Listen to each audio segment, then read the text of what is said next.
Hoje nós estamos aqui no culto de Santa Ceia. Eu quero que você abra a sua Bíblia em Mateus, no capítulo 26. Mateus, capítulo de número 26. Nós vamos lá no versículo também de número 26. É para não esquecer, é 26 e 26. Mateus 26, versículo de número 26. Então, Mateus 26, 26 fala sobre a última ceia.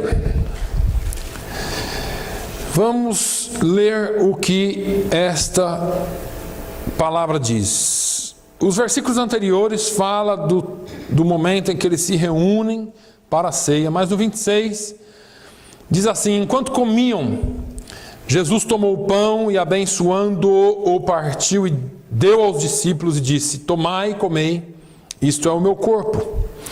E tomando o cálice, dando graças, deu-lhe, dizendo: bebei dele todos, porque isto é o meu sangue, o sangue do Novo Testamento, que é derramado por muitos para a remissão de pecados. E digo-vos que desde agora não beberei desse fruto da vide até aquele dia em que o beba de novo convosco no reino de meu Pai. E tendo cantado um hino, saíram para o Monte das Oliveiras. Essa mesma palavra é encontrada em Marcos, no capítulo 14, exatamente a mesma palavra. Tanto Mateus quanto Marcos discorreram da mesma forma, até porque Marcos escreveu baseado nos ditos de Pedro. Marcos era discípulo de Pedro, Marcos não era discípulo de Jesus, ele era discípulo de Pedro, e Marcos escreveu baseado no que Pedro disse. Então, Mateus e Pedro estavam lá nesse dia, e eles descreveram da mesma forma, igualzinho. Mas vamos lá. Essa palavra mostra a última ceia que eles estiveram juntos. Durante essa semana eu vi algumas coisas e li a palavra de Deus em algumas partes, e me veio essa palavra ao coração por um motivo bem distinto, e nós vamos compartilhar aqui hoje. Mas eu quero mostrar algumas coisas que esse texto traz primeiro, e depois nós vamos estar compartilhando aquilo que Deus realmente tem colocado em nosso coração. A ocasião em que eles estavam reunidos, a Bíblia diz que foi a última Páscoa. E eles estavam comendo juntos. Tem toda uma preparação. Jesus pede para que os discípulos saiam e preparem um lugar para que e Jesus dá as instruções e eles vão para aquele lugar. Jesus, nesse dia, está sentado com os seus discípulos, com os mais próximos, com os 12, partindo o pão. Era um costume partir o pão, era um costume sentar em volta da mesa para comer, assim como é hoje. Como eu disse para os irmãos, não é pecado ir lá amanhã para o culto de oração porque vai ter coxinha, ou porque vai ter bolo, porque vai ter pastel, sei lá o que vai ter, se é que tenha, mas não é pecado porque os crentes se ajuntavam em torno da mesa. Não é pecado ter comida na igreja, não é pecado nada disso. A comida é boa, a comida junta, une as pessoas. Não podemos nos reunir só em torno da comida, no entanto. Mas eles estavam ali comendo. Não era uma santa ceia nos moldes que nós temos hoje. Aquela foi a santa ceia. Mas a ceia era uma ceia comum. Eles se assentavam para comer naquele tempo, naquele dia. A Bíblia diz que enquanto eles comiam, nós podemos ver que ali era uma partilha da comida, partilha do pão. Talvez tivesse uma sopa boa, porque tinha pão. Talvez tivesse alguma massa ou alguma pasta que eles pegassem com pão e comessem. Eu não sei, mas a Bíblia diz que naquele instante Jesus pegou o pão, partiu e disse: este é o meu corpo. Era uma mensagem profética do que aconteceria logo a seguir na vida de Jesus. Ele parte o pão e diz: olha, esse aqui é o meu corpo, que é partido, que é entregue por vós. Vocês estão partindo o meu corpo. Ou melhor, eu estou entregando o meu corpo por vós. O meu corpo está sendo quebrantado por vós. Ele queria, em outras palavras, dizer assim: olha, eu vou morrer por vocês. O meu corpo está sendo entregue em favor de vós. Aqueles homens, no entanto, não entendiam muito bem, porque como alguém sentado à mesa está dizendo assim, mais ou menos assim: olha, amanhã eu vou morrer por causa de vocês. Você está doido? Não foi o que Pedro disse para Jesus? Jesus, para com esse negócio, não na ceia, mas Pedro falando: Jesus, para com esse negócio de dizer que vai morrer. Que história que é essa? Não é assim que a gente faz? Bate na madeira 3 vezes, fecha essa boca, faz sinal de tudo quanto é tipo, faz gesto de tudo quanto é tipo. Nós não gostamos dessa ideia. Naturalmente parece um negócio estranho para nós, mas Jesus está dizendo: olha, este é o meu corpo, ele está sendo entregue por amor de vós. Vocês não entendem agora, mas vocês vão entender. E ele quebra o pão. No mesmo instante ele pega o vinho. Após ter dado o pão para os discípulos, eles comeram, Jesus pegou o vinho. Aqui existe não só uma simbologia, mas existe a assinatura de um contrato, de uma aliança, de um pacto eterno com Deus. Aqui Jesus disse: este cálice é o meu sangue, o sangue do Novo Testamento, da nova aliança. Ali Jesus estava afirmando o pacto que através do sangue dele haveria uma nova aliança. Ele estava dizendo assim: olha, a aliança antiga vai passar. E nós vamos aqui começar um novo tempo. Agora não é mais a justiça de Deus somente, agora a graça de Deus também vai fazer parte das vossas vidas. Veja que o versículo fala literalmente, na minha Bíblia, eu não sei como está na sua, mas na minha Bíblia, Novo Testamento está em letra maiúscula. Agora, essa era a ocasião. Quando Jesus toma o cálice, ele institui a nova aliança. Eu quero dar só uma passada rapidinho nas alianças bíblicas para que a gente entenda o que é essa nova aliança. Deus é um Deus de alianças. Deus tem uma aliança com o seu povo desde o início. Lá em Gênesis, quando você pega no comecinho de Gênesis, capítulo 1, você vai ver uma aliança de Deus com Adão, ou ali no Éden. Ela chama aliança edênica ou aliança adâmica. É a aliança de Deus com Adão no jardim do Éden. Ela é dividida em 2 partes, na verdade, porque a aliança edênica fala da responsabilidade do homem em cuidar da criação de Deus ou da criatura de Deus, e a proibição de comer do fruto da árvore do conhecimento do bem e do mal. Essa era uma aliança com Deus. Olha, você tem que crescer, multiplicar, você tem que cuidar de tudo esse negócio aqui, mas você não pode comer dessa árvore. Essa era uma aliança com Deus e com Adão. A segunda parte é a aliança adâmica, na verdade, que Deus faz com Adão. Quando Deus profere a Adão, ou falando com Adão e Eva, profere a profecia da semente da mulher, que viria para pisar a cabeça da serpente. Ele disse: olha, a cabeça da serpente será pisada e o calcanhar daquele que pisar será ferido. Falando uma profecia clara sobre Jesus e sobre o plano da salvação. Isso lá no Éden.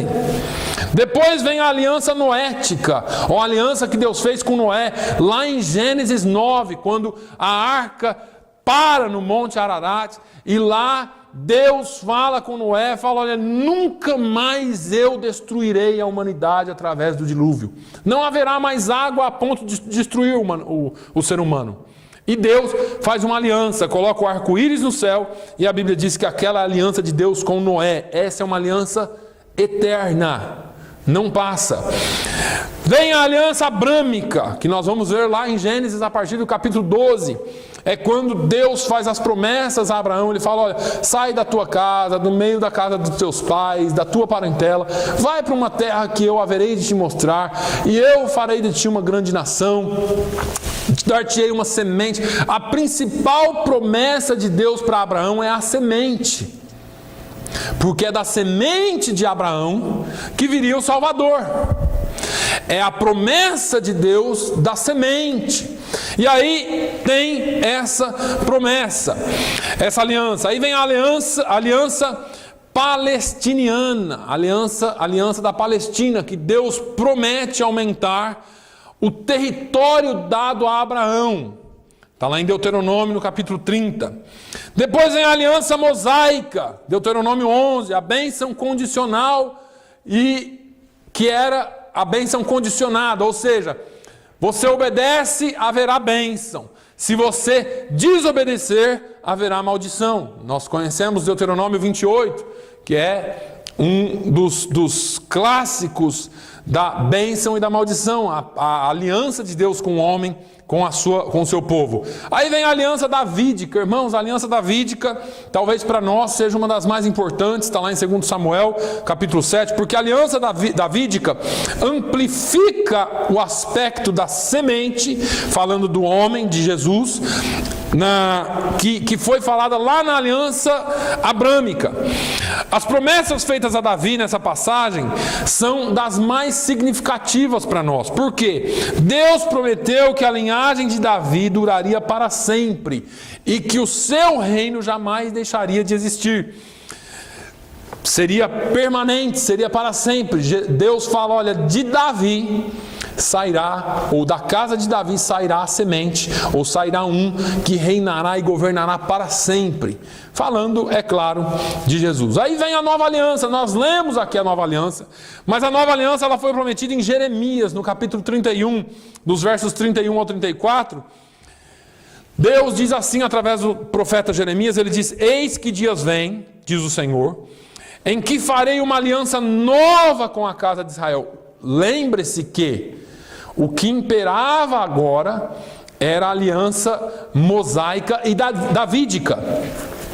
Duas alianças de Deus com o homem: a aliança mosaica, que era a lei, e a aliança davídica, que era a aliança de uma semente que viria. Da semente de Davi nasceria um que reinaria para sempre. E isso ainda não havia sido cumprido. E vem Jeremias falando: olha, eis que dias vêm, diz o Senhor, em que farei uma aliança nova com a casa de Israel e com a casa de Judá, não conforme a aliança que fiz com seus pais, no dia em que os tomei pela mão para os tirar da terra do Egito. Porque eles invalidaram a minha aliança, apesar de eu os haver desposado, diz o Senhor. Mas esta é a aliança que farei com a casa de Israel depois daqueles dias, diz o Senhor. Porei a minha lei no seu interior, e as escreverei no seu coração, e eu serei o seu Deus, e eles serão o meu povo. E não ensinará mais cada um a seu próximo, nem cada um a seu irmão, dizendo: conhecei ao Senhor, porque todos me conhecerão, desde o menor até o maior deles, diz o Senhor, porque lhes perdoarei a sua maldade e nunca mais me lembrarei dos seus pecados. Aqui é a promessa da nova aliança, que qualquer um que aceitar essa aliança com Deus tem essas condições. Deus está falando assim: ó, a velha aliança não vai valer mais, porque apesar de eu ter desposado Israel, apesar de eu ter casado com Israel, eles não me ouviram. Eu vou mandar uma nova aliança, eu vou fazer uma nova aliança. Vai chegar um dia que as minhas palavras estarão nos corações de vocês e estarão escritas, as minhas leis estarão escritas nos seus corações. Não é mais lei, não tem mais que fazer porque é obrigado. Agora o negócio tem que ser aqui dentro. Mas vamos lá. A nova aliança é um pacto feito primeiro com a nação de Israel. Estou falando aqui desse dia que Jesus pegou o copo. Foi primeiro com a nação de Israel e no fim das contas com toda a humanidade. Na nova aliança, Deus promete perdoar os pecados e haverá um conhecimento universal do Senhor. Jesus Cristo, ele veio para cumprir a lei de Moisés, está lá em Mateus 5,17, e criar uma nova aliança entre Deus e seu povo. A aliança primeira, a aliança mosaica, era muito complicada. A aliança mosaica, eu já disse, isso é uma crença minha, ou algo que eu vejo, talvez não esteja escrito em lugar nenhum, mas a aliança mosaica se tornou muito difícil de ser cumprida porque era uma aliança para o deserto. Nenhum homem sequer conseguiu cumprir toda a lei. Nenhum homem sequer. Só Jesus. Jesus cumpriu a lei. Agora, chegamos na nova aliança. Tanto os judeus quanto nós, gentios, podemos ser livres da penalidade da lei. Agora nós temos a oportunidade de receber a salvação como dom gratuito, como Paulo diz aos Efésios no capítulo 2. Agora, quando Jesus entregou o seu Espírito ao Pai, e veja que isso é muito importante, eu aprendi, um pastor ensinando essa semana, eu ouvi e achei muito interessante. Quando Jesus está na cruz, entrega o seu Espírito ao Pai, a Bíblia diz que o véu se rasgou do alto a baixo. Amém? E nós pregamos usualmente que ali Deus estava nos dando acesso a Ele diretamente. Que nós tínhamos condições agora de entrar no Santo dos Santos e ter acesso a Deus. E eu achei muito interessante e bíblico o que foi ensinado. Esse pastor disse assim: não, é ao contrário. Porque Jesus não cumpriu a lei e não morreu para abolir o sacerdócio. Porque existem afirmações de que agora nós não precisamos mais de sacerdotes, eu já disse isso, que nós não precisamos mais de ninguém para entrar na presença de Deus. De certa forma, é certa esta afirmação. No entanto, o véu não se rasgou para que nós entrássemos, o véu se rasgou para que Deus saísse. E veja como isso é interessante, porque Pedro fala que Deus não habita em templo feito por mãos de homens. Ali era um templo feito por mãos de homens. Quando o véu se rasgou, Deus sai e o Espírito Santo entra em nós. Aleluia. Agora o Senhor habita em cada um de nós através do seu Santo Espírito. Aleluia. Não precisamos entrar no Santo dos Santos, porque nós somos o templo de Deus. Paulo diz: vós sois o templo do Espírito Santo. Ele habita em vós. Não precisa de um sacrifício muito grande, ter que ir, ter que fazer. Não, onde você estiver, o templo do Senhor está, porque você é templo. Aleluia. Agora, eu gostaria de só compartilhar algo que Deus colocou no meu coração essa semana. Eu ouvi alguém, um autor de uma música, na verdade, cantando uma música e fazendo uma pergunta. Quando nós lemos aqui o nosso texto em Mateus 26, quando nós chegamos no versículo 30, Mateus e Marcos falam muito claro isso, eu acho que Lucas também fala, diz assim: e tendo cantado um hino. Marcos fala e tendo cantado o hino, saíram para o Monte das Oliveiras. Eu queria focar um pouquinho nisso aqui hoje. Eu só te falei da aliança, só para você ter uma ideia. A Santa Ceia é a instituição da nova aliança, mas eu queria focar nesse hino hoje. Porque, irmãos, nós chegamos até aqui, mas todos nós passamos por problemas. Tem uma irmãzinha que toda vez que eu encontro ela, ela fala. Reclama. E hoje eu tive a oportunidade de ficar um pouquinho mais com ela. E eu mostrei para ela que o céu não é tão azul para todos. E que todos têm problemas. Às vezes nós pensamos que só nós estamos passando por problema. Nós pensamos que o nosso problema é o maior problema do mundo. E que ninguém jamais passou por isso. E a pessoa fala assim: não, minha filha está indo para fazer um exame amanhã, o meu netinho saiu de ambulância essa semana por causa do calor, aquela semana que fez muito calor, quase que eu perguntei: morreu? Porque só pelo fato de ter ido de ambulância para o hospital não significa muito. Tem que ver como que está. As pessoas, elas magnificam os seus problemas, como se só eles estivessem passando por problemas. E aí, durante toda essa semana, eu fiquei pensando, essa pergunta que esse autor dessa música fez, ele disse assim: que tipo de hino que se canta quando está indo para a cruz? Qual é o hino que você canta quando você está indo para a cruz? Quando você sabe que vai morrer e da pior forma possível. Que hino que nós cantamos? E eu comecei a me perguntar que hino que esses discípulos cantaram com Jesus. Será que eles tinham ideia do que ia acontecer? Jesus tinha, mas que hino que é que você canta quando você está indo para a cruz? Deixa eu te fazer outra pergunta. Que hino que é que você canta quando você está sentado do lado do seu traidor e você sabe que ele é traidor? Qual é o tipo de comportamento que nós temos com relação às lutas? Saíram ou estavam saindo para o Monte das Oliveiras. Aí você fala assim: pastor, ele foi orar.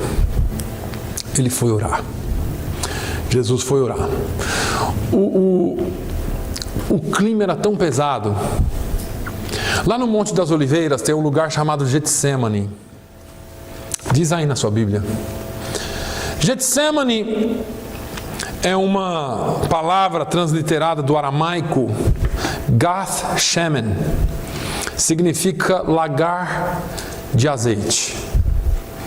O lagar de azeite é onde se prensa a azeitona para fazer azeite. Ou seja, é um lugar de prensa. É um lugar onde as coisas apertam. Jesus foi para o Getsemane. No Getsemane, a Bíblia diz que o clima era tão pesado, a atmosfera era tão pesada, que Jesus chega já sofrendo no Getsemane.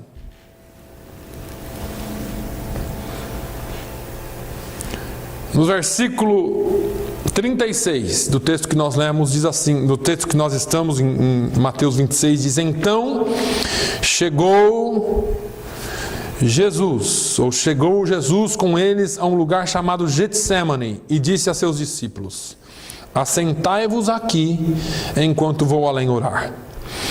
E levando consigo Pedro e os 2 filhos de Zebedeu, começou a entristecer-se e angustiar-se muito. Nós não estamos falando do Naline, do pastor Naline. Nós não estamos falando do Manuel, da Maria, do Pedro. Nós estamos falando de Jesus. Jesus entristecendo-se e angustiando-se muito. E então ele lhes disse: a minha alma está cheia de tristeza até a morte. Ficai aqui e vigiai comigo. Jesus, sendo Deus, ele chega nesse lugar, deixa os discípulos ali, pega Pedro, Tiago e João, os 2 filhos de Zebedeu, vai com eles até um pouco mais além. Eles eram amigos íntimos, eles eram irmãos, andavam com Jesus o tempo todo. Esses 3 eram ali, unha e carne com Jesus, se nós podemos dizer assim. Jesus chama eles e fala assim: olha, eu estou muito triste. Eu não estou aguentando essa pressão, está difícil demais. Fica aqui comigo, ora aqui comigo, vigia um pouquinho comigo. E ele sai um pouquinho de lado. A Bíblia diz que indo um pouco adiante, prostrou-se sobre o seu rosto. Ele não aguentou só falar com o Pai, ele caiu de joelhos e ele começou a orar ao Pai. Nós aprendemos algumas coisas básicas no Getsemane. O sofrimento de Jesus no Getsemane era tão grande, que não há nada que você passe nessa terra que se compare àquele sofrimento. Um dos evangelhos diz que ele suava gotas de sangue, de angústia. Existe um estudo, fizeram um estudo para ver se isso era possível. E diz que é possível quando a pessoa não consegue, quando o organismo não faz a pessoa passar. Sabe quando a pessoa desmaia? Aquilo é um equilíbrio do organismo para fazer você parar o sofrimento. Você está com tanto sofrimento que o organismo tem que te parar. Você para poder voltar ao normal. Se você não desmaiar, ou você tem um ataque cardíaco, ou você chega ao ponto de suar, ou de soltar sangue, ter hemorragia pela pele, pelos poros. Jesus não desmaiou, Jesus não teve um ataque cardíaco, não era esse o plano de Deus. Ele suava gotas de sangue, teve uma hemorragia forte pelos poros. E aí, ele estava tão angustiado, mas ali nós aprendemos algumas coisas. Nós aprendemos aqui o valor da honestidade. Ele poderia ter muito bem deixado seus discípulos para trás, disse assim: eu vou aqui falar com o Pai, vocês fiquem aí, para não deixar ninguém ver ele sofrer. Afinal de contas, eu sou Jesus. Eu andei sobre as águas, eu paro os ventos, eu paro o mar, eu ressuscito mortos, e agora eu vou chorar? Isso é coisa de mulherzinha. Homem que nem eu não chora. Não, Jesus chama esses 3 amigos dele. Ele fala assim: olha, eu estou angustiado demais. Vocês precisam ficar aqui comigo. Irmãos, dividir as suas cargas não é pecado. Ser honesto quando o negócio está desabando não é pecado. O que você não pode é viver de reclamação. Mas se você tiver amigos íntimos que você sabe que são fiéis a ti, senta com eles, fala assim: ora aqui comigo, pelo amor de Deus, que eu não estou aguentando esse negócio mais. A carga está muito pesada para mim, o negócio está muito estreito para mim. Mas você é o pastor, você não podia estar passando por isso. Jesus foi sincero com seus amigos. Ele disse: eu não estou suportando essa carga, eu preciso de ajuda, ora aqui comigo, por favor. Quantas vezes nós queremos passar pelos problemas sozinhos? O nosso orgulho humano não deixa dividir, não deixa ser sincero. Tá tudo bem, tá tudo bem. Ah, pastor, lá nos Reis, aquela mulher, o filho tinha morrido, e ela chegou e falou para o marido: tá tudo bem. Tem casos e casos. Tem hora que não dá para segurar sozinho, e você vai ter que chorar as pitangas sim. Você vai ter que ser sincero com alguém e sincero com Deus. Divida a sua carga com alguém. Aleluia. Nós estamos falando aqui, irmãos, de comunhão, de família. Você acha que isso aqui está logo depois da Santa Ceia? Por quê? Fala de uma família unida, de uma comunhão que nós temos. Mostra que a igreja não é perfeita. Tem alguém com falha no nosso meio. Pode ser eu, pode ser você, mas não importa, nós somos uma família. Porque não existe nada perfeito enquanto estivermos aqui na terra. Seja honesto. Jesus não escondeu nem dos seus amigos e nem de Deus o seu desespero. Jesus não fingiu que estava tudo bem. Pai, eu venho aqui, eu sei que eu vou morrer, mas eu confio em Ti. Não, Pai, eu não estou aguentando esse negócio. Eu não estou aguentando esse negócio. Olha o que ele diz, indo um pouco mais adiante. Prostrou-se sobre o seu rosto, orando e dizendo: meu Pai, se é possível, passe de mim esse cálice. Pai, eu sei que é o seu plano. Eu sei que todos nós passamos por situações adversas. Eu sei que todos nós temos os nossos altos e baixos. Eu não sei qual que é o seu plano, ou seja lá o que for, mas se der, me tira dessa enrascada aqui. Irmãos, o plano de Deus não nos impede de, como filhos, pedir e ser honesto com Deus. Está difícil, mas não te impede. Ah, pastor, talvez seja a vontade de Deus. É claro que tem que ser a vontade de Deus. É claro que tem que ser a vontade dEle. A vontade dEle vai prevalecer. Mas não impede você de pedir. Não impede você de clamar. Não impede você de falar com Ele o seu sentimento. Às vezes nós queremos ser super crentes e não existe super crente. Não existe super pastor, super missionário, super missionária. Não existe. Todos nós estamos debaixo do mesmo peso. Jesus foi sincero nessa hora, ele disse: não está dando, Pai, se der, se for possível, passa esse negócio de mim, não vai dar.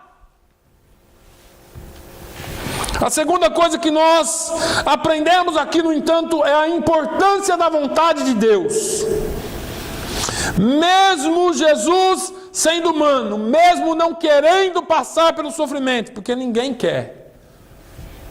Se alguém aqui fala assim: ah, pastor, não importa de passar uns altos e baixos, não. Você é doido, no mínimo. Ninguém quer ficar passando por sofrimento, irmãos. Quem gosta de ir em médico? Bom, deixa eu retirar essa pergunta. Quem gosta de sofrer? Porque de ir em médico tem gente que gama. Mas quem gosta de sofrer? Quem gosta de tá passando pelo vale? Ninguém gosta. Ninguém gosta de passar pelo desespero. Jesus decidiu fazer a vontade de Deus, mesmo sabendo que o negócio era difícil. Os planos de Deus são maiores do que os nossos. Deixa eu te falar uma coisa. Os planos de Deus são maiores do que você e o seu orgulho. Os planos de Deus são maiores do que eu e o meu orgulho, do que o meu ministério, do que a minha vida pessoal, o meu sucesso pessoal. Os planos de Deus são maiores. Eu vou te dizer uma coisa que pode te chocar hoje, mas é verdade. Os planos de Deus para você não incluem o sucesso humano. Pastor, o que é isso? Os planos de Deus para você dizem respeito à sua fidelidade para com Ele. Porque sucesso humano tem uma visão e o sucesso aos olhos de Deus tem outra. Deixa eu te falar uma coisa aqui. Numa fogueira, para você acender uma fogueira, tudo fica intacto. Para uma fogueira ser bem sucedida, alguma coisa queima, não queima? E vira pó, não vira? Assim, sobrou só cinza aqui, não teve sucesso. Não, pelo contrário, só teve sucesso porque queimou alguma coisa. Quando nós pensamos que para a gente ter sucesso, nada na nossa vida tem que ser tocado, está errado. Para que haja sucesso, alguma coisa tem que ser perdida, alguma coisa tem que ser queimada, alguma coisa tem que ser quebrada. No plano de Deus, para que houvesse sucesso, alguém sem pecado tinha que pagar pelo pecado de todo mundo. Depois você lê no seu boletim. Depois, mas eu vou adiantar. Só uma historinha para você. O sujeito entra bêbado na igreja, faz uma bagunça toda lá, bate, quebra, bate até no pastor. Depois, irmão Manuel. Bate até no pastor. Machuca o pastor. Vem a polícia, prende o sujeito e ele vai a julgamento. Lá no julgamento, o juiz dá uma multa altíssima para o sujeito e fala: se você não pagar, você vai para a cadeia. O pastor estava na audiência, no auditório. O pastor vem no final da audiência, procura o juiz e fala assim: eu quero pagar a multa dele. Mas você não pode recusar. Se qualquer pessoa que quiser pagar, o juiz, não podendo recusar, aceitou. Chamou o sujeito e falou: você está livre, alguém pagou sua multa. Mas quem pagou sua multa? Minha multa? O sujeito que você feriu. Ele ficou envergonhado, agradeceu e foi livre da prisão. Assim é o sucesso de Deus. O seu e o meu pecado não impedem o curso da justiça de Deus. Para Deus, eu e você deveríamos ser mortos por causa do nosso pecado. A Bíblia diz que o salário do pecado é a morte. Não impede. Você vai a julgamento. No entanto, alguém pagou a sua dívida. Alguém morreu em seu lugar. O que eu estou dizendo para você é que o sucesso e o que é o importante, aquilo que é importante para nós e para Deus é que a vontade dele se prevaleça. Porque não é porque eu perdi, não é porque eu falhei, não é porque alguém se machucou, ou porque alguém está doente, que nós não somos bem-sucedidos. Não, muito pelo contrário. O sucesso de Deus para a sua vida depende de alguma coisa que talvez vai ter que se queimar. O que importa é que a vontade dele seja prevalecida, porque os planos de Deus são maiores. E por isso nós temos que fazer a vontade dele. Jesus diz assim, olha, se possível passa de mim esse cálice, mas, no entanto, todavia, não seja feita a minha vontade, mas a sua. Nós gostamos dessa palavra quando se diz respeito a Jesus e a nós. Ai, Jesus, faz a sua vontade, mas só se ela estiver alinhada com a minha. A sua vontade tem que ser igual à minha, senão, não dá não. Ah, Jesus, resolve esse problema aqui para mim, mas tem que resolver do meu jeito. Ah, Jesus, cura lá a minha mãe, cura lá meu pai. Mas cura daquele jeito lá que o senhor já sabe. Faz um auezão para todo mundo ver. Não, tem que ser um milagre. Não pode ter cirurgia, não pode ter quimioterapia, não pode ter isso. Irmãos, Deus vai fazer do jeito que Ele quiser fazer. Alguns Ele vai fazer instantaneamente, outros Ele vai fazer passar pelo vale mesmo. Quando Deus trabalha na vida de alguém, Ele que sabe o que a pessoa tem que passar. Ele que sabe como é que a pessoa tem que passar por isso. Uns vão sofrer mais, outros menos. No entanto, a vontade dele para nós é excelente. Os planos de Deus para nós são planos de paz. Paulo fala que a nossa leve e momentânea tribulação não se compara ao peso da glória que nós havemos de receber lá no céu. Aqui, a tribulação pode ser pesada, Paulo chama de leve. Essa leve e momentânea tribulação de Paulo é que ninguém quer passar. Que ele foi apedrejado, açoitado e por fim foi morto. E ele chamou isso de leve e momentânea tribulação. Muitos não querem passar por essa leve e momentânea tribulação, mas ele diz, olha, essa leve e momentânea tribulação não chega aos pés daquilo que nós vamos ser, do peso de glória muito excelente que teremos. Nós precisamos entender que a vontade de Deus vai se prevalecer sempre. Uma outra coisa que eu quero focar com vocês aqui é o poder da oração. Irmãos, precisamos focar na oração. Se você não crê no poder da oração, tem alguma coisa errada com a sua salvação. Questione-se, porque nós precisamos de intimidade com Deus.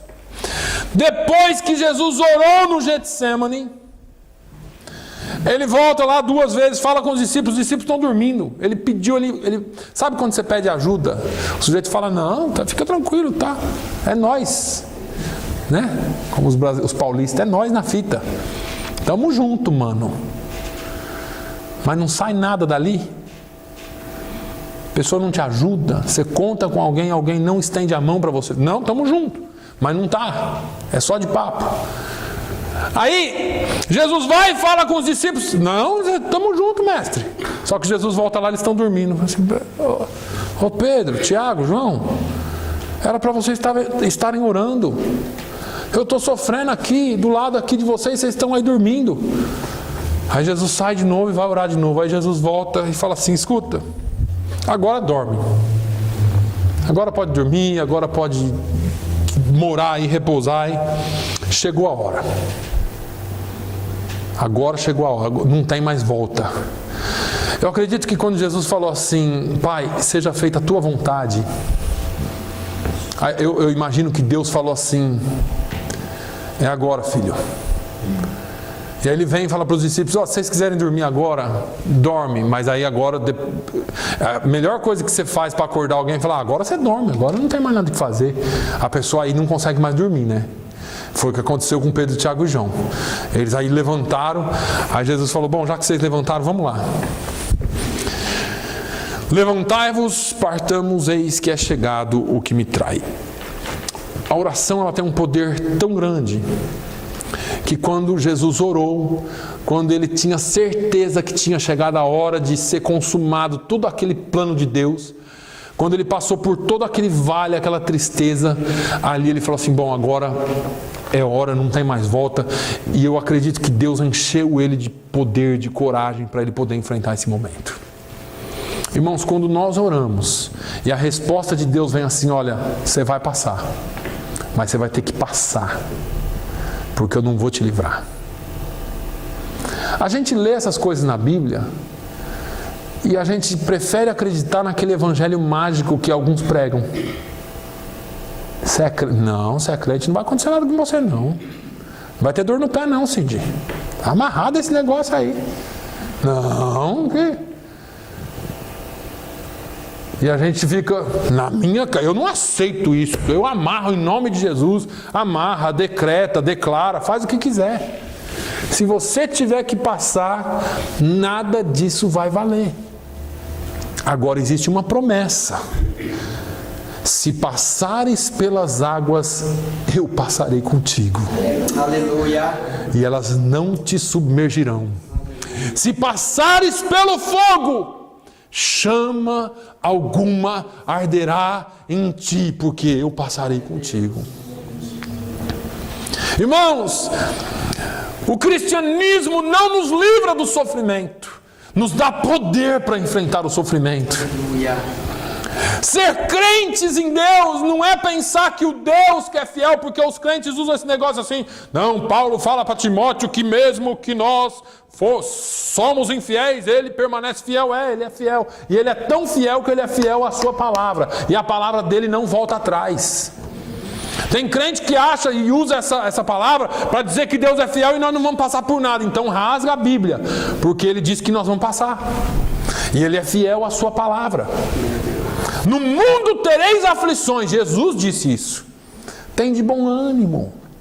Eu sou contigo. Eu não te deixo, eu não te desamparo. Eu estou à sua direita, eu te tomo pela mão e te levanto, diz o Senhor. Aí vem um evangelho mágico, um evangelho falso, mentiroso, que diz, não, se você é crente, nada vai lhe acontecer. Sinto muito te dizer, você é crente, você vai ter problemas. Só que existe a diferença de quem entra com você no problema. Meu Deus. Já falei aqui diversas vezes, Sadraque, Mesaque e Abednego foram jogar eles na fornalha porque não se dobraram à estátua do rei.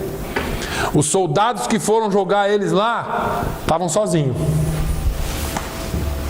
E quem entra sozinho na fogueira, entra para se queimar.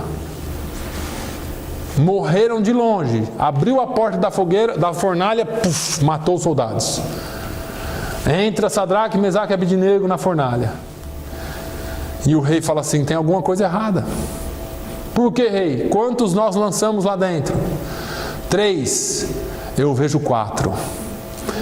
E o quarto tem a semelhança dos filhos dos deuses. Foi a expressão que ele usou. O seu semblante é como o filho de um Deus. Brilha. Aleluia. E os soldados morreram e eles estão passeando. Alguma coisa tem de errado. Nem a roupa deles queima. Aleluia. Tira eles. E o rei diz assim, olha, não há Deus como o Senhor, e decreta um decreto dizendo, a partir de agora, todo joelho vai se dobrar ao Deus de Sadraque, Mesaque e Abednego. Porque não importa o problema, importa quem entra com você no problema. Não importa o que você vai passar, importa quem vai passar contigo. Aleluia. Aleluia. O que dizer de Paulo e Silas na prisão? Açoitados, jogados na prisão. E o que eles fizeram? Vamos reclamar. Vamos brigar. Eu sou cidadão romano, não podia ter feito isso comigo. Eu vou aqui contratar um advogado e nós vamos criar um auê aqui. Perto da meia-noite, lá no cárcere interior, a Bíblia diz que eles oravam e cantavam hinos. Que hino que você canta quando você está no cárcere interior? Que hino que eu canto quando as costas estão em sangue vivo, em carne viva? Qual é o hino que você canta? Existia um homem aqui nos Estados Unidos, nascido em 1828, o nome dele é Horatio Spafford. Ele foi um presbiteriano convertido através do ministério de Dwight Lyman Moody, que foi um grande evangelista do século XIX. Esse homem, Spafford, ele se tornou um advogado próspero e um homem de negócios na cidade de Chicago, e depois de muito sucesso financeiro, mesmo sendo muito rico, ele permaneceu firme aos pés do Senhor e era um crente devoto, um crente fiel. E ele gostava demais de ir nas campanhas de evangelismo de Moody, porque ele tinha sido salvo através das campanhas, de uma das campanhas de Moody, e ele, onde Moody ia, ele praticamente ia atrás quando podia.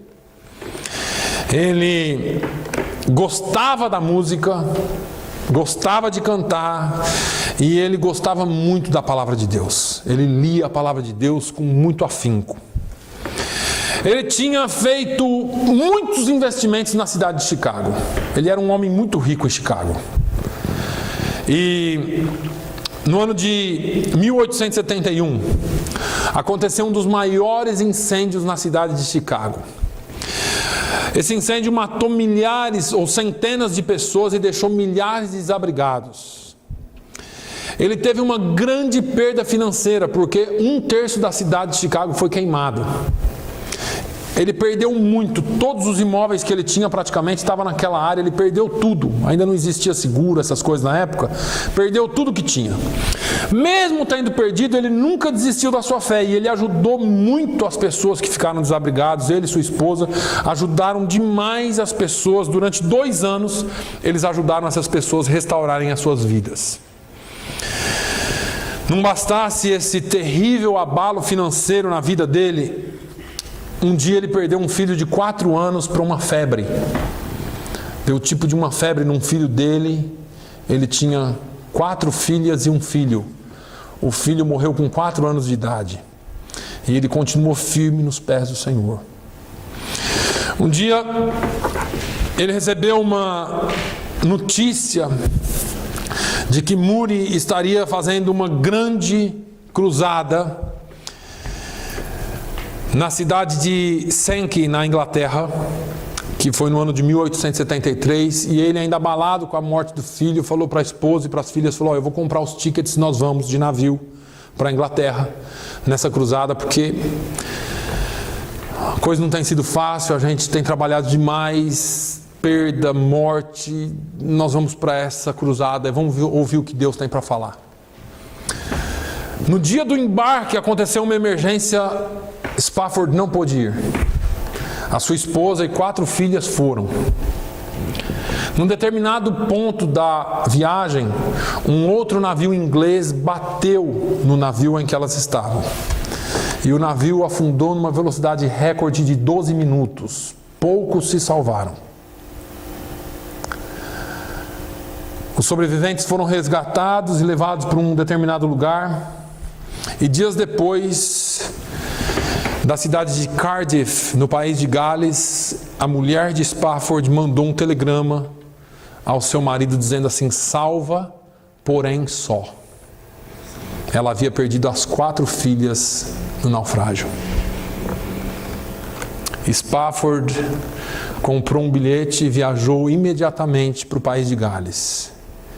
Quando eles estavam passando próximo ao local do acidente, o comandante do navio anunciou, falou: foi aqui que afundou o navio há poucos dias. Nós estamos passando próximo. E ele sentiu uma terrível angústia.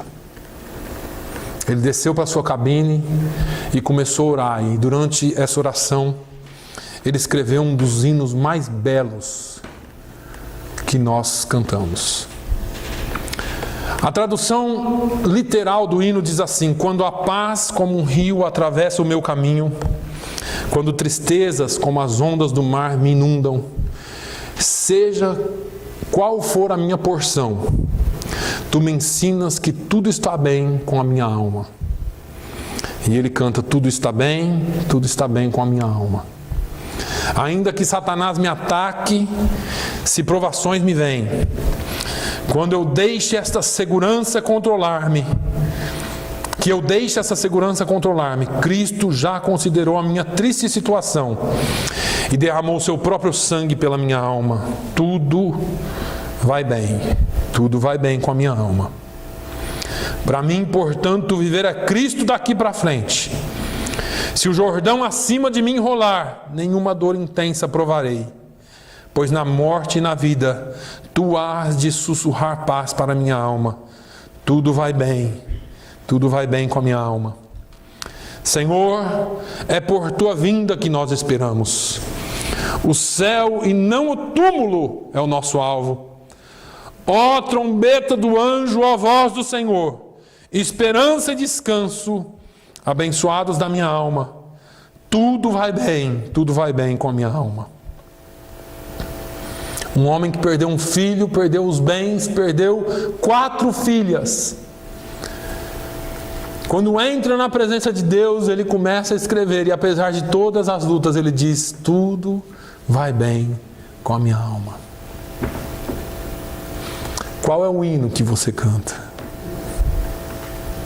Qual é o hino que eu canto? O que sai da sua boca no momento de dificuldade? O que sai do nosso coração quando as coisas estão difíceis? Vou chamar o Andrew aqui. Andrew, fica de pé. Tony, se você puder passar aquele hino. Esse hino é a interpretação, é a transliteração para o português, ou a adaptação para o português. Você conhece muito bem. É o hino Sou Feliz.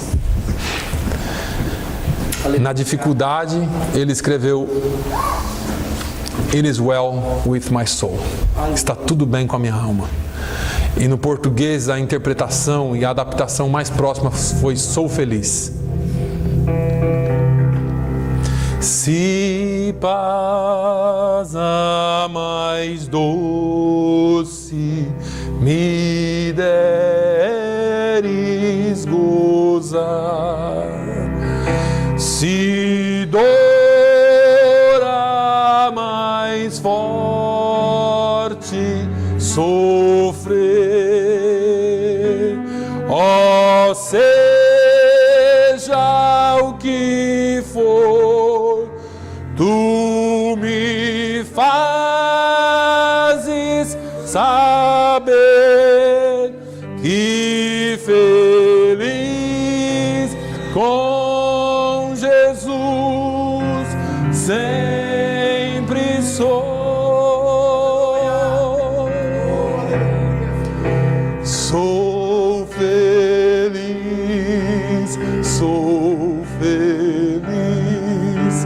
com Jesus,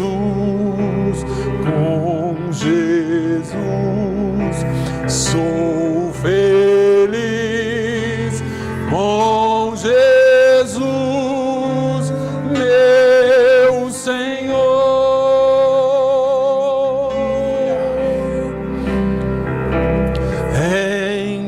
Embora me assalte o cruel Satanás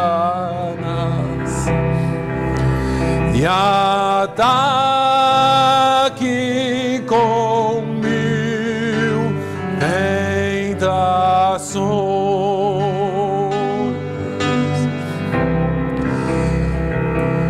oh, certo eu estou, apesar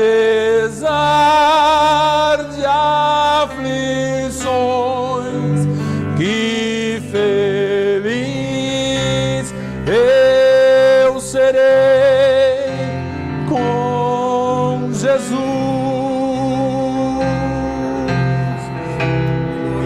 Sou feliz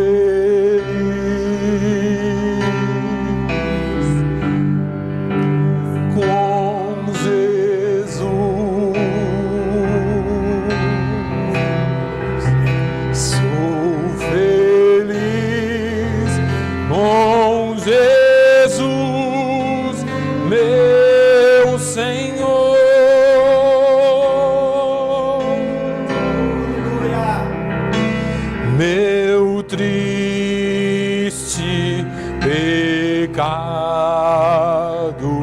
por meu Salvador. Foi pago de um modo cabal. Valeu-me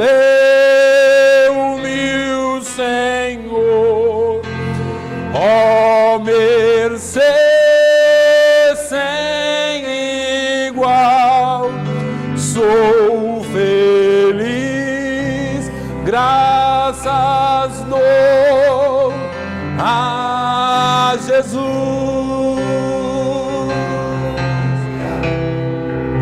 Sou feliz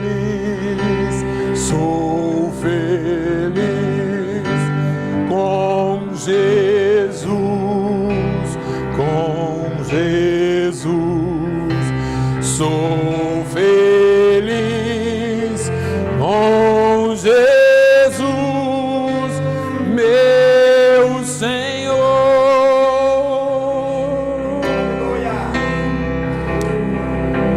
A vinda eu anseio do meu Salvador. Virá conduzir-me ao meu lar, ó céu onde vou para sempre morar, com remidos na luz do Senhor. Sou feliz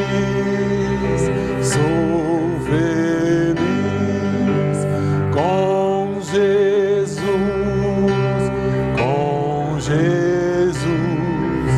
Sou feliz com Jesus, meu Senhor. O céu, o céu onde vou para sempre morar, com remidos na luz do Senhor. Aleluia, aleluia. É muito fácil darmos glórias a Deus quando tudo vai bem. Mas quando as ondas dessa vida, quando os problemas dessa vida nos atingem, não é fácil. Essa semana eu perdi uma amiga de muitos anos de trabalho. A Ana Paula lutou contra o câncer por muitos anos e essa semana o Senhor a recolheu.